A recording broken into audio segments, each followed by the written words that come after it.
Vamos a desarrollar un caso práctico con respecto a lo que es la utilización de las garantías personales y las garantías reales en la situación de incumplimiento. ¿No? En la situación de incumplimiento. Entonces vamos a poner un caso simplemente que es una de las formas de resolución de conflictos desde el punto de vista del incumplimiento. Entonces vamos a poner el siguiente caso que es muy similar a los que están en los PPT. Por ejemplo, que A es dueño de un esclavo Sócrates. ¿No? A es el dueño del esclavo Sócrates y lo arrienda en 1000 sestercios a NN. Y lo arrienda para que le enseñe el esclavo latín a sus hijas. ¿No? Entonces se lo arrienda por 4 meses en 1000 sestercios. El esclavo tiene un alto valor, vale 10.000 sestercios. ¿No? El esclavo vale 10.000 sestercios, pero lo arrienda en 1000 sestercios por 4 meses a él para que le enseñe latín a sus hijas. Al término de esos 4 meses se lo tiene que devolver. Ya piensa posteriormente arrendarle a Tulio el mismo esclavo en mayo de ese mismo año en 5.000 sestercios. Espera ganarse después. Normalmente arriéndale el esclavo Sócrates, lo arrienda permanentemente, así. En mayo se compromete, oye, le dice, devuélvemelo a los 4 meses, se lo presta en enero.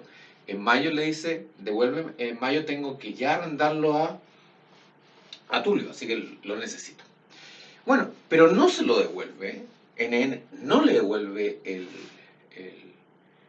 esclavo luego de los 4 meses, esto tendría que ser en abril, sino que se lo devuelve en julio, ¿no? Se lo devuelve en julio. Y el esclavo viene flaco, lo devuelven flaco, enfermo, y incapaz de nada, y no le entregan los 1000 sestercios tampoco del arriendo, le entregan 800. ¿Y por qué me entrega 800? Porque en realidad tu esclavo no le enseñó nada a mis hijas. Bueno, naturalmente le devuelven el esclavo en julio y ya el contrato que iba a realizar en mayo de arriendo por 5.000 sestercios se cae. Tulio le dice, ya no me entregaste el esclavo en mayo, así que no te lo arriendo más. De tal forma que eso le produce un problema a que era propietario y que esperaba seguir ganándose dinero. Entonces, desde el punto de vista, desde el cumplimiento o incumplimiento, ¿cómo se resolvería esto? Bueno, naturalmente, conforme a lo que hemos estudiado, cuando hay un incumplimiento de una obligación, lo que se pide es el cumplimiento forzado o el término del contrato cuando proceda, o el término del contrato, más indemnización de perjuicio. ¿No? Más indemnización de perjuicio si es que hubo daños. Entonces, en este caso, fíjense que él entregó el esclavo, lo arrendó por 1000 sestercios y en realidad le entregan 800, en realidad ya hay un cumplimiento de contrato por parte del contrato de arrendamiento por parte de Nene, no. Entonces perfectamente él puede ir donde el pretor y pedir el cumplimiento forzado, dentro de otras acciones que perfectamente puede realizar.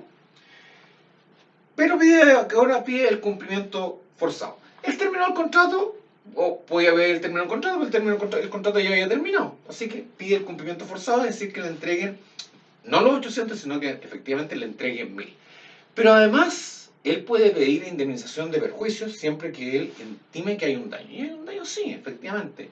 Le entregaron al esclavo flaco. Y además, enfermo, incapaz de enseñar nada. Y el esclavo tenía un valor de 10.000 sestercios. Y ahora, como está, vale la mitad, vale 5.000. Entonces, empieza a analizar que la indemnización de perjuicio comprende el daño emergente. El daño emergente es el daño producido por el efecto del incumplimiento y el lucro cesante, lo que dejó de percibir por este incumplimiento. El daño emergente, podríamos entrar a discutir cuál podría ser el daño emergente, pero eso ya es una discusión en sede judicial, en este caso ante el pretor.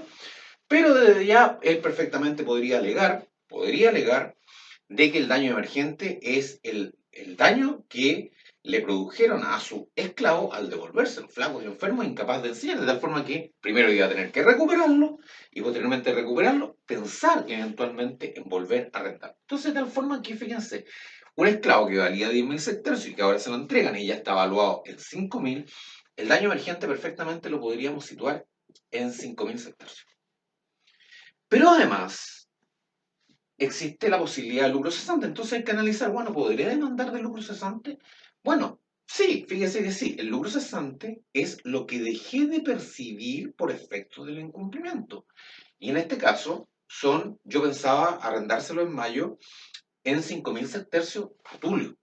No pude hacerlo porque no me lo devolvieron en mayo, me lo devolvieron en julio. Entonces el lucro cesante también son 5.000 sestercios. Entonces, una de las alternativas para el pretor es determinar el cumplimiento forzado, es decir, que le entreguen los 200 que faltan producto del arriendo, cumplimiento forzado 200, y por indemnización de perjuicios 10.000. Esa sería una de las posibles soluciones, posibles dentro de varias alternativas, es pedir cómo se resolvería este problema. Pero dijimos que nosotros podíamos evitar todo esto que realizaba ¿a través de qué? A través de las garantías. Entonces la pregunta que podríamos hacernos, bueno, ¿y cómo podríamos evitar todo este trámite a través de las garantías reales y a través de las garantías personales? Entonces nos vamos a poner simplemente, en el caso de garantías reales, una prenda o una hipoteca. Y de las garantías personales vamos a poner una cláusula penal, una fianza y un codeudor solidario. O codeudor solidario o que ha celebrado una obligación solidaria. Obligación solidaria en calidad de garantía. Entonces, perfectamente, al momento de celebrar el contrato entre AA con NN, por medio del cual le arrienda al esclavo por 4 meses por 1.000 sestercios, perfectamente, constatando la realidad, le podría decir a NN, mira, NN, yo aquí en julio, o sea, en mayo, tú me lo tienes que devolver por 4 meses, te lo voy a prestar enero, febrero, marzo, tú me lo devuelves en abril y yo en mayo se lo tengo que devolver a tú. Pero yo necesito asegurarme que tú me devuelvas al esclavo en la fecha acordada. ¿Ah? Muy bien, entonces le dice nene, sí, yo te voy a pagar al término de los 4 meses 1.000 sestercios y te voy a devolver el esclavo. No, pero le dice, ¿sabes qué más? Yo necesito asegurarme que me vas a pagar el precio y que me vas a devolver el esclavo en buen estado. Perfectamente podría decirlo. Perfectamente podría hacerlo. Y podríamos fijar para eso garantía. Entonces, fíjate, podemos fijarte, le puedo decir a dame una prenda. ¿Ah? Una prenda. Dentro del estudio de la prenda, dijimos que era una garantía real por medio del cual una cosa empieza a garantizar o asegurar el cumplimiento de la obligación principal. Si la obligación principal se cumple, naturalmente que las garantías personales y reales mueren porque los accesorios siguen la suerte de lo principal. Pero aquí no es el caso. Entonces perfectamente podría establecer una prenda. Y podría decir, ¿sabes qué más? Le puede decir, en garantía de que tú me vas a pagar al cabo de 4 meses los 1.000 sestercios y me vas a volver el esclavo como corresponde, tú me vas a entregar tu caballo Saratoga, que vale 15.000 sestercios.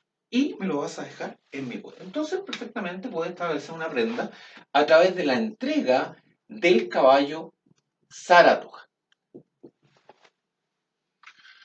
Puede, además, entregarle una hipoteca. Sí, le puede decir una hipoteca y a través de lo mismo. No le dice, ¿sabes qué más? A mí no me sirve la prenda.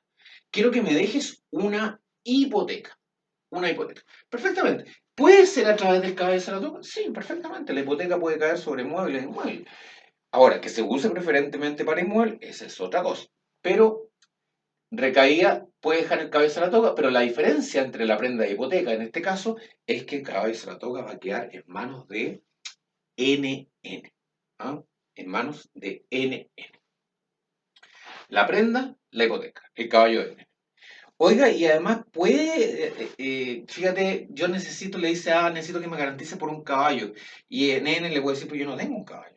Oye, ¿y te puedo dejar el caballo de Turio? ¿Se podrá entregar una prenda de una cosa de, por ejemplo, de un tercero? Para analizar eso. Bueno, tenemos entonces aquí ya una garantía real.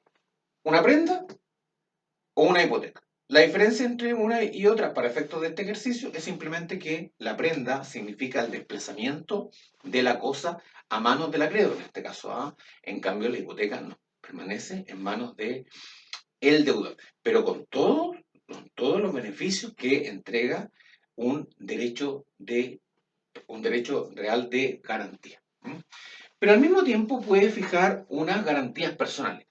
Y podrían fijar una cláusula penal. Y dijimos que la cláusula penal no es otra cosa que una sanción. Una sanción. Y que cumple dos funciones. En primer lugar, la cláusula penal podría perfectamente ir en función de determinar una evaluación anticipada de perjuicios. ¿En qué sentido? Ellos perfectamente, se podría poner de acuerdo con el nene y le dice, ¿sabes qué más? Yo te voy a arrendar el esclavo Sócrates por 1.000 y te lo voy a rentar por 4 meses. Muy bien. Pero le dice, INN, perfectamente podría ponerse en el caso, no, yo necesito que el esclavo tú me lo devuelvas en el tiempo, que me pagues el precio y que el esclavo me lo devuelvas y me lo devuelvas sano y salvo. De tal forma que fíjate que si el esclavo sufriera algún daño, que no me entregaran la plata, yo voy a tener un daño, voy a sufrir perjuicios y esos perjuicios tienen que ser reparados. De tal forma que nos vamos a poner en el caso en que si se produce alguna de estas situaciones, que no me devuelve el esclavo en la fecha, que me lo devuelve enfermo, por ejemplo, y que no me entrega el precio, el dinero, aquí vamos a fijar una evaluación anticipada de perjuicio en 15.000 sestercios. Y perfectamente podrían establecer. Entonces viene y dice, bueno, yo te lo voy a devolver a tiempo, te lo voy a devolver sano y salvo como me lo devolviste, como me lo entregaste, así que ningún problema. Y pueden fijar una cláusula penal de 15.000 sestercios. Al fijar una cláusula penal de 15.000 sestercios, ya para el pretor le queda absolutamente claro, porque va a llegar donde el pretor y le va a pedir el cumplimiento forzado, el término del contrato, más la indemnización de perjuicio, pero le va a decir, ¿sabe qué más? Con respecto a la indemnización de perjuicio, no se preocupe, porque ya hay una evaluación anticipada. Fijamos nosotros que ante una estimación de daños, los perjuicios que se iban a erogar eventualmente, los vamos a fijar, cualquiera que ellos sean, en 15.000 sectores. Y ahí se evita. Pero al mismo tiempo podrían también establecer una cláusula penal como sanción. En el caso A le podría decir, ¿sabes qué más? Tú me tienes que entregar el esclavo el 30 de abril, pero si no me lo entregas, yo vas a peligrar el contrato de arriendo que yo tengo a contar de mayo. Entonces le vamos a fijar una cláusula penal en que tú me vas a pagar 100 septercios por día de atraso. ¿Es una sanción? Sí. Y es un tipo de garantía personal, que a través del patrimonio del deudor se entrega, el mismo deudor va a entregar una cierta cantidad de dinero, y en este caso por el atraso, por la mora que tenga en el cumplimiento de su obligación. Así que la cláusula penal es una sanción que puede establecerse, los límites pueden ser cualquiera. Ya en el derecho moderno ya está más limitado, pero estamos viendo el asunto del derecho romano. Y al mismo tiempo puede establecerle y puede decirle ¿sabes qué más? No me interesa ni la prenda, no me interesa la hipoteca, no me interesa tu cláusula penal, yo quiero un fiador. Entonces aquí va a establecer otra persona que va a responder con su patrimonio, ¿no? Con su patrimonio. Entonces aquí tenemos A, y aquí uno de los dos va a ser N. De tal forma que cuando se establece un fiador, ya sabemos ya que al momento de establecer el fiador, si NN, como siguiendo este mismo caso, no le ha cumplido el contrato, ya, y va a ser condenado a 10.000 sestercios, NN, si es fiador, perfectamente puede dirigirse contra el fiador. Pero el fiador, que ya con conocimiento de algunos estudios de derecho, le va a decir, momentito, momentito. Yo voy a pagarte como fiador, pero yo soy un acreedor subsidiario, de tal forma que voy a pagar en la medida que no te responda el deudor principal. ¿Y quién es el deudor principal? NN. NN. Supongamos que NN le paga y fue fijado en definitiva en 10.200 tercios, porque eran 10.000 por el lucro cesante y el daño emergente, más los 200 por el cumplimiento forzado de la obligación, eran 10.200, y le dice yo me fui a, NN le dice, me fui a quiebra, yo lo único que te puedo pagar son 200. Bueno, le paga 200, se comprueba la quiebra, se comprueba la insolvencia, y ahí, en ese momento, puede dirigirse contra el fiador. ¿Por qué? Por los 10.000. ¿Cuánto va a ser capaz, va a tener que pagar el fiador? Va a tener que pagar el saldo de la deuda, los 10.000. Distinto hubiera sido el caso si hubiera tenido dos fiadores. Porque ahí, aparte del beneficio de ejecución, este beneficio de decirle al acreedor, oye, antes de cobrarme a mí, cóbrale al deudor principal, sino que va a tener el beneficio de división de decirle, ahora la deuda, que va a ser 10.000, la vamos a dividir en dos. Y si tú me vienes a cobrar a mí, yo te voy a pagar solamente 5.000. Pero también puede pedir, en vez de un fiador, puede pedirle otra persona que asegure el cumplimiento de la obligación a través de una obligación solidaria. O sea, va a ser un codeudor solidario. Y aquí va a ser distinto, porque a diferencia de la fianza, el codeudor solidario, o sea, aquel que se obliga a través de una obligación solidaria, que se compromete con un deudor de responder en caso de incumplimiento por parte del deudor principal, no va a tener el beneficio de exclusión. Y si son dos o más, no va a tener el beneficio de división. De tal forma que ahí el acreedor puede dirigirse indistintamente contra el deudor principal o contra uno de los deudores, de uno de los codeudores solidarios. La gran diferencia, bueno, y hasta el día de hoy ese es el gran problema. O sea, eh, hay que tener mucho cuidado cuando uno es aval. El aval es el codeudor solidario. El aval es el que se obliga a través de una obligación solidaria. ¿Ah? Pero que en materia comercial recibe el nombre de aval, el típico que firma un pagaré, por ejemplo. Ese es un aval y responde solidariamente. Es decir, que el acreedor puede dirigirse indistintamente contra el deudor principal o contra el aval, y el aval tiene que pagarlo íntegramente y sin oponer el beneficio de exclusión e división. Y por eso es el peligro de ser aval, el peligro de ser aval. Bueno, pero aquí nacen en nuestro derecho las garantías personales, las garantías reales, y este más o menos es el esquema para que ustedes entiendan cómo se aplican las garantías personales y reales en una situación de incumplimiento.